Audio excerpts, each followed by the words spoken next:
Ang isip ng tao ay may kakayahang maabot ang anumang kaya nitong maisip at paniwalaan. Ito ang pahayag ni Napoleon Hill na magbubukas sa ating video.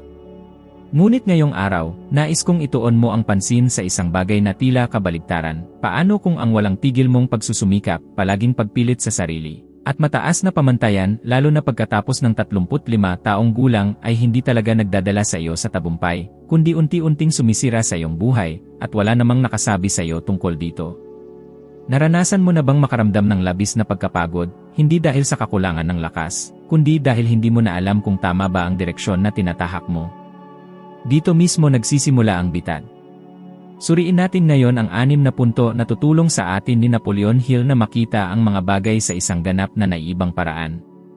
Maraming tao ang naniniwala na ang patuloy na pagtitiis, kahit na tila lahat ay mali, ay tanda ng lakas.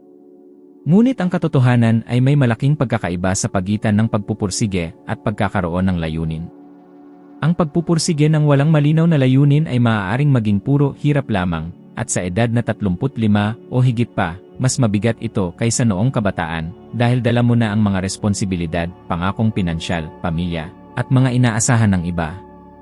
Ilang beses mo nang nasabi sa iyong sarili, sobra na ang oras at pagsisikap na inilaan ko, napagtiisan ko na ang napakaraming bagay, hindi ko maaaring itigil ngayon. Tunog lohikal, hindi ba? Ngunit maaaring hindi mo napapansin na ang pagpapatuloy sa daang iyon ng walang kalinawan ay hindi tanda ng tapang, kundi patunay na hindi mo talaga alam kung bakit ka nagpapatuloy. At ito ang sentrong punto, kung walang layunin, ang anumang pagtitiis ay nagiging pagkasayang ng lakas. Palaging binibigyang diin ni Napoleon Hill na ang isip ng tao ay nangangailangan ng malinaw na layunin sapagkat ito ang nagbibigay kahulugan sa pakikibaka. Kapag malinaw sa iyo ang layunin, nagkakaroon ng ibang kahulugan ang bawat pagsisikap, bawat sakit ay nagiging pagsasanay, bawat pagkakadapa ay nagiging aral, bawat pagkaantala ay bahagi ng proseso. Ngunit kapag hindi mo alam kung saan patungo, bawat hirap ay tila katapusan ng mundo. Pinatutunayan ito ng agham. Ipinapakita ng mga pananaliksik sa psikolohiya na ang mga taong nakakaugnay ng pagsisikap sa layunin ay namumuhay ng mas mahaba, mas mahusay na nakakaharap sa pagkabalisa, at nababawasan pa ang panganib ng depresyon. Para bang ang malinaw na layunin ay isang nakikitang enerhiya na nagbabago sa bigat ng pagsisikap at nagiging gasolina para sa pag-unlad. Pumunta ka sa sarili mong isip, talagang tumatakbo ka ba patungo sa isang bagay na mahalaga, o tumatakas ka lamang sa takot na huminto? Sa edad na 35 pataas, marami na ang hindi na nagtatanong kung ano ang layunin, basta pumasok sa otomatikong mode ng pagtiis, dahil ito ang tila tama, ito ang inaasahan ng iba. Ngunit hanggang kailan ka magtutulak ng hindi alam kung bakit, na siya palang unti-unting sumisira sa iyo? Para itong paggawd sa dagat ng walang kumpas. Nauubos ang lakas, napapagod, ngunit nananatili sa parehong lugar. Naranasan mismo ni Napoleon Hill ito. Sa panahon ng dakilang depresyon, muntik na siyang sumuko sa kanyang karera bilang manunulat. Dumaan siya sa mga pagkabangkarote, krisis pinansyal, at mga pagkakataong tila walang nakikinig sa kanyang itinuturo. Ngunit sa pinakamatinding kawalan ng katiyakan, tinawag siya ni Franklin Delano Roosevelt upang tumulong sa paghahanda ng isang makasaysayang talumpati, kung saan sinabi ang pahayag na ang tanging dapat nating katakutan ay ang sariling takot. Sa sandaling iyon, napagtanto ni Hill na ang kanyang layunin ay hindi lamang ang magsulat o magbigay ng mga talumpati, kundi ang tulungan ang mga tao na mapagtagumpayan ang takot na pumipigil sa kanila. Ang muling pagtuklas ng layunin ay hindi lamang nagligtas sa iyong karera, kundi muling binuhay ang apoy sa loob mo upang likhain ang iyong pinakamakapangyarihang obra. At ito ang dapat mong pagnilayan ngayon. Tuwing nagigising ka araw-araw upang harapin ang trabaho, mga bayarin, at mga pagsubok, alam mo ba talaga kung bakit ka nagpupumilit? Ano ang mas mataas na layunin sa likod ng lahat ng pagsusumikap na ito? O baka naman tumatakbo ka lang sa autopilot, natatakot na kapag tumigil ka, malalaman mo na kalahati ng iyong buhay ay ginugol sa pag-akyat sa maling hagdan na nakasandal sa maling pader. Dito nakasalalay ang kaibahan ng pagkawasak sa sarili at pagpapalakas. Ang pagpupumilit lamang para sa pagpupumilit ay maaaring makabasag sa iyo. Ang pagpupumilit na may malinaw na layunin ay maaaring magbago sa iyo. Kaya't bibigyan kita ng hamon, ngayon, sa araw na ito, umupo ka na may papel at panulat at isulat kung ano ang pangunahing layunin ng iyong buhay sa kasalukuyan. Hindi ito kailangang perpekto, hindi rin kailangang panghuli. Ngunit ito ay dapat na totoo. Dahil kung wala ang sagot na ito, ang lahat ng iyong pagpupumilit ay maaaring palayo ka lamang sa tunay na mahalaga. At ang malaking pagbabago ay nangyayari kapag huminto ka sa pakikibaka lamang upang mabuhay at nagsimula kang lumaban para sa isang bagay na talagang may halaga. Ilang ulit mo nang naisip na ang pagtigil ay senyales ng kahinaan? Para bang ipinakilala ng lipunan sa isip mo na ang magpahinga, baguhin ang direksyon, o basta pakawalan ang bigat ay isang gawa ng kawalan ng tapang? Sa edad na 35 pataas, lumalala ang kaisipang ito dahil nakapag-ipon ka na ng napakaraming pagsusumikap at sakripisyo, kaya ang pag-amin ng pahinga ay tila pagtataksil sa sariling kwento. Ngunit narito ang malaking bitag, ang disiplina na dapat bumuo ng iyong buhay ay maaari, nang hindi mo namamalayan, nagiging auto-sabotage. Sabi ni Napoleon Hill, ang pagpupursige ay para sa karakter ng tao kung ano ang carbon para sa bakal. Ang carbon ay nagbibigay tibay, ngunit kapag mali ang proporsyon, pwedeng mapinsala ang bakal. Ganoon din sa iyo. Ang pagpupursige ng walang balanse ay hindi nagpapalakas, kundi sumisira. At ang katawan ng tao, pagkatapos ng 35, ay nagbibigay malinaw na senyales, patuloy na pagkapagod, pagbagsak ng produktibidad, pagiging irritable, at mga lapses sa memorya.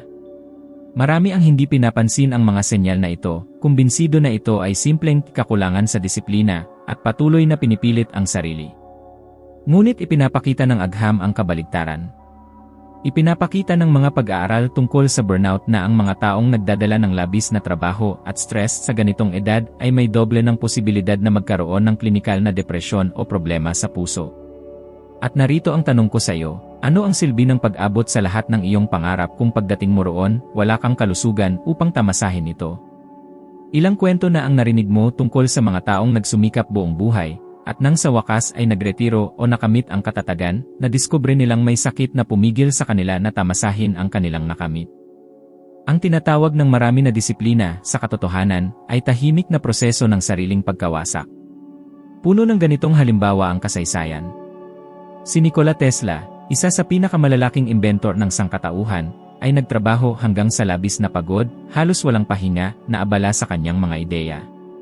Sa huli ng buhay, namatay siya ng nag-iisa at sa matinding kahirapan, ganap na nakonsumo ng sariling labis. Siya ay may henyo, ngunit walang balanse. Ipinapakita nito na kahit ang pinakamalaking talento ay maaaring mawala kapag ang disiplina ay naging obsesyon. Ngayon, pag-isipan mo ang iyong buhay. Ilang ulit ka nang nagpuyat? Pinabayaan mo ba ang pamilya? Isinakripisyo ang mahahalagang sandali para sa isang bagay na hindi mo pa rin alam kung sulit ba? Talaga bang ito ay pagpapakita ng matinding determinasyon o takot lamang na huminto at harapin ang kawalan? Pinaniniwalaan ni Napoleon Hill na ang tunay na disiplina ay hindi tungkol sa pagpapatuloy sa anumang halaga, kundi tungkol sa pagpapatuloy ng matalino na nakaalin sa isang layunin. May malaking pagkakaiba sa pagitan ng pagsuko dahil sa katamaran at pag-aayos ng landas dahil sa karunungan. Maaaring naniniwala ka na malakas ka, ngunit baka tahimik mo lang sinisira ang sarili mo. Ang disiplina ay may halaga lamang kapag ito ay naglilingkod sa isang makabuluhang buhay. Kung wala iyon, nagiging isang di nakikitang bilangguan ito. Kaya napakahalaga na tanungin ang sarili, patuloy ba ako dahil talagang mahalaga ito sa akin, o dahil natatakot akong tawaging mahina kung hihinto ako? Ito ang pagninilay na naghihiwalay sa mga unti-unting nasisira sa sarili mula sa mga nakakahanap ng balanse at nabubuhay ng ganap. Ang pagpupursige ay mahalaga, ngunit hindi kapag ang halaga nito ay nasa kapinsalaan ng iyong mental, pisikal, at emosyonal na kalusugan. Ang tunay na lakas ay nasa pagkilala kung kailan ang disiplina ay tumigil na bilang kasangkapan at naging kaaway. At marahil ito ang pinakamahirap na desisyon sa lahat, hindi ito pagsuko, kundi pagpili na mabuhay. Pagkatapos ng 35 taon, ang kritisismo ng iba ay maaaring maging mas mabigat kaysa dati. Parang bawat negatibong komento ay may kapangyarihang questionin hindi lamang ang iyong ginagawa, kundi kung sino ka. Maraming tao ang patuloy na nagtutulak sa mga landas na ayaw nila, hindi dahil naniniwala sila sa mga ito, kundi dahil nais nilang patunayan ang halaga sa iba. Maaaring sa boss na hindi kailanman pinansin ang iyong pagsisikap, sa mga magulang na laging humihingi ng higit, o sa mga kaibigan na laging naghahambing ng tagumpay. Ngunit huminto ka at pag-isipan, ilan sa mga pagpipilian sa buhay mo ngayon ay talagang iyo, at ilan ang nagmula lamang sa hangaring patunayan ang halaga sa iba. Natural lamang na pagkatapos ng 35, ang takot na magkamali ay lumalakas. sa wakas, nararamdaman mo na mas kaunti na ang oras mo para magsimula muli. Kaya bawat kritisismo ay parang isang pinal na hatol. Ngunit kung mabubuhay ka lamang para mapaligaya ang iba, hindi mo kailanman mararanasan ang tunay na katuparan. Ipinapakita ng agham na ang mga taong base ang desisyon sa pag-apruba ng iba ay may mas mataas na antas ng stress, pagkabalisa, at kawalan ng kasiyahan sa buhay, kahit ano paman ang kanilang mga material na tagumpay. Parang ang bawat pagsisikap ay walang saysay, dahil sa kaibuturan, kahit gaano man sila pinupuri, hindi sila tunay na nasisiyahan. At naranasan mismo ito ni Napoleon Hill. Sa simula ng kanyang karera, ilang beses siyang tinanggihan ng mga publisher na hindi naniniwala sa halaga ng kanyang mga libro. Sinasabi nila na ang kanyang mga ideya ay masyadong utopiko at walang makaka-interes dito. Isipin mo kung tinanggap niya ang mga kritisismong iyon bilang absolutong katotohanan. Ang Mag-isip at Yumaman, ang librong nagbago ng milyon-milyong buhay, ay hindi kailanman na ipapanganak. Ang naintindihan ni Hill ay ang kritisismo ay may bigat lamang kung papayagan mo. Pinili niyang makita ang bawat pagtanggi hindi bilang patunay ng kabiguan, kundi bilang senyales na kailangan pa niyang hanapin ang tamang madla. Ngayon, ilapat mo ito sa iyong buhay. Ilang beses ka nang hindi nagsimula sa isang proyekto dahil may nagsabi na hindi pa panahon. Ilang beses mo nang isinilid ang isang pangarap dahil may natatawa sa iyong ideya. At higit pa, ilang beses ka nang nagpumilit sa isang bagay na ayaw mo para lamang hindi marinig muli na mali ka. Napansin mo na ba na ang siklong ito ay parang walang katapusan? Ang paghahanap ng pag-apruba na labis mong inaasam ay hindi kailanman magiging sapat dahil laging may panibagong kritisismo na maghihila sa iyo pabalik. Kaya ang tunay na pagbabago ay hindi ang pagtanggal ng kritisismo, kundi ang pagkatuto kung paano ito salain. Tanungin mo ang sarili, ang kritisismong ito ba ay nagmumula sa taong tunay na naranasan ang nais kong maranasan?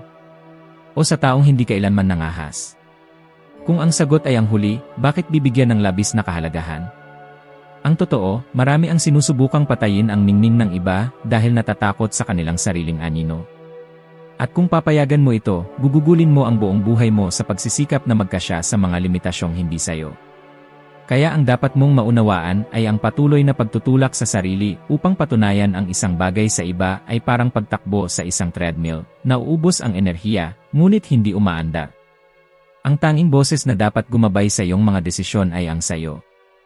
Maaaring pakinabangan ang konstruktibong kritisismo, ngunit ang nakakasirang kritisismo ay dapat baliwalain ng kasing tatag ng pagbaliwala mo sa isang bulong sa gitna ng isang palabas. Dahil sa huli, hindi ka husgahan ng buhay batay sa iniisip ng iba tungkol sa iyo, kundi sa kung ano ang iyong pinangahas na gawin. Maraming tao ang naniniwala na ang pagpapatuloy sa isang plano dahil lamang sa sobrang oras at enerhiyang nailaan ay tanda ng tapang, ngunit sa katotohanan, isa ito sa pinakamalaking pagkakamali na maaaring gawin pagkatapos ng 35 taon. Ang pag-iisip na ito ay bunga ng tinatawag na fallacy ng sunk cost na nagpapaniwala sa atin na ang pag-abandon sa isang landas ay katumbas ng pag-aaksaya ng lahat ng nagawa na. Ngunit hindi ba ang totoong pag-aaksaya ay ang pagpapatuloy sa isang bagay na malinaw na hindi gumagana? Ilan na bang beses mong ipinagpatuloy ang trabaho na hindi ka nasisiyahan dahil naglaan ka na ng maraming taon sa pagbuo ng karerang iyon? Ilan na bang beses kang nanatili sa isang relasyon na wala ng saysay dahil sobra ang iyong inilaan dito? Ngayon, isipin mo ang sarili mo. Ilan na bang beses kang humawak sa isang plano dahil ayaw mong aminin na panahon na para magbago? Marahil ay patuloy kang sumusubok sa isang negosyo na hindi na nagbabalik ng kita, sa mga gawin na wala ng silbi, o sa isang rutinang hindi angkop sa tunay mong nais maranasan sa buhay. Mahirap tanggapin, ngunit walang karangalan sa pagdurusa dahil sa pride. Ang tunay na karunungan ay ang malaman kung kailan itutuwid ang layag upang magpatuloy ang barko sa paglalayag. Kaya, kung nararamdaman mo na sobra mo nang itinutulak ang sarili nang walang nakikitang resulta, marahil hindi na angkop na magpatuloy sa parehong ruta. Maaaring oras na para mag-adjust, baguhin ang direksyon, at tuklasin ang mas matalinong paraan upang umusad. Hindi pinapahalagahan ng buhay ang mga matigas ang ulo na paulit-ulit na natatamaan sa parehong pader, kundi ang mga may tapang na kilalanin kung kailan oras na upang buksan ang bagong pinto at sumunod sa bagong landas. Pinatutunayan ng agham ang kahalagahan ng aspetong ito. Ipinapakita ng mga pag-aaral na ang mga taong may mataas na antas ng tiwala sa sarili ay maaaring kumita ng hanggang 33% higit kaysa sa mga taong puno ng pag-aalinlangan dahil mas nanganganib sila. Tinatanggap ang mga bagong hamon at hindi naghihintay ng perpektong kondisyon upang kumilos. Samantala, ang mga nagdududa sa sarili ay mas maraming oras na nakakulong sa takot na magkamali kaysa sa pamumuhay sa mga oportunidad. Ito ang dahilan kung bakit maraming talentadong tao ang naiipit sa maliliit na posisyon, habang ang iba na may kaunting kakayahan ay umuusad dahil lamang naniniwala silang karapat-dapat sila sa higit pa. Ang tiwala sa sarili ay hindi kusang lumilitaw sa isang araw, ngunit maaari itong mabuo at mapalakas. Nagsisimula ito sa maliliit na tagumpay, sa pag-alala sa lahat ng mga bagay na nalampasan mo na. Isipin ang mga pagkakataon na akala mo ay hindi mo kakayanin, ngunit nagawa mo. Ang mga sandaling iyon ay malinaw na patunay na mas may kakayahan ka kaysa sa inaakala mo. Sa bawat tagumpay, gaano man kaliit, nag-ipon ka ng ebidensya na maaari mong pagkatiwalaan ang iyong sarili. At kapag ang tiwala na iyon ay naging matibay, tumitigil ka na sa pagtulak sa sarili upang punan ang isang kakulangan at nagsisimulang kumilos dahil tunay mong pinaniniwalaan ang iyong kakayahang magawa ang isang bagay. Ang pagpupursige ng walang tiwala sa sarili ay parang pagbibiyahe sa bangka nang hindi naniniwala na ito ay lulutang. Patuloy ka man, bawat galaw ay tila walang saysay. Ngayon, kapag pumasok ang pananampalataya sa sarili, ang parehong pagsisikap ay nagiging enerhiya para sa pag-usad. Dito nagsisimula ang pagbabago sa iyong buhay. Ang resilensya ay hindi tungkol sa patuloy na pagdurusa sa parehong lugar, ito ay tungkol sa matutong bumangon sa ibang paraan. Maraming tao, lalo na pagkatapos ng 35, ay nagkakamali sa pagitan ng lakas at katigasan ng ulo. Nasasaktan, nadadapa, ngunit inuulit ang parehong landas, na parang ang mundo ang dapat magbago bago nila baguhin ang kanilang sariling kilos. Ngunit ang tunay na resilensya ay hindi humihingi ng higit pang puwersa. Ito ay nangangailangan ng emosyonal na katalinuhan, pag-aayos ng landas, at bagong protokol para sa muling pagbangon. Tanong ng direkta. Kapag may mali sa iyong buhay, isang proyektong hindi nagtagumpay, isang pagtanggal sa trabaho, isang utang na lumobo, babalik ka ba sa parehong paraan, mas matigas, o babalik ka ng iba, mas matalino? Ang pagkakaiba sa pagitan ng pagkaubos at ebolusyon ay nasa sagot na yon. Ang takot sa pera ay mabigat dito.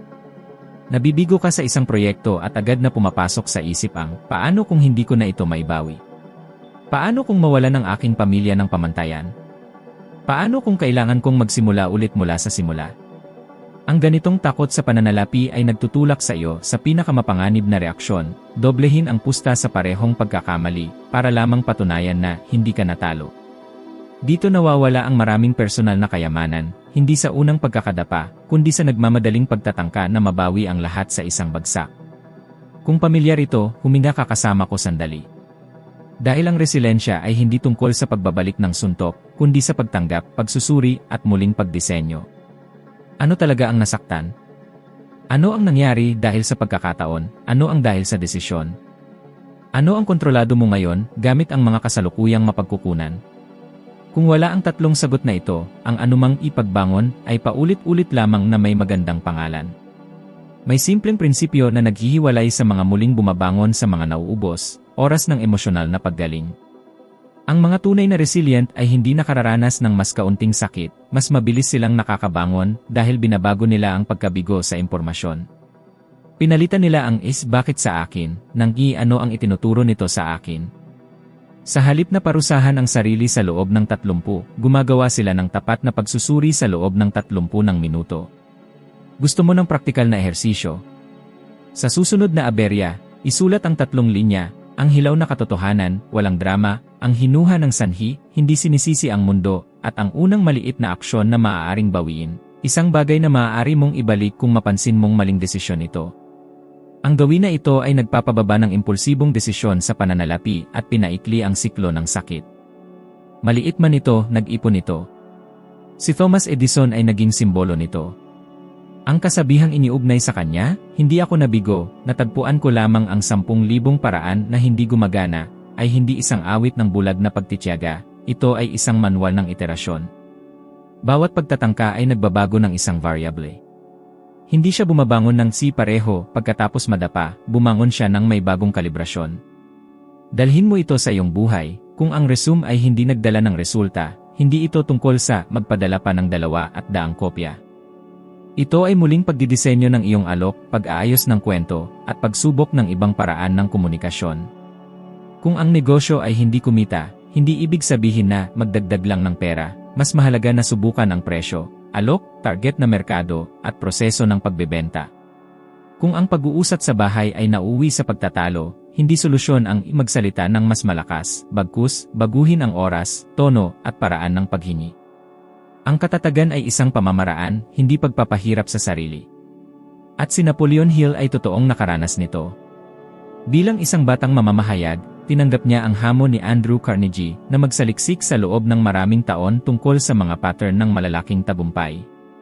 Walang tiyak na sahod, walang planadong landas, may panganib, nakasarang pinto, pagkaantala, at paulit-ulit na simula.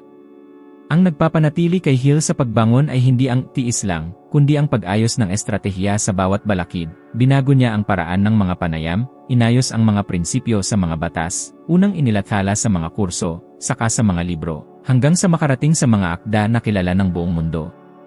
Hindi siya bumalik na pareho pagkatapos ng bawat hindi.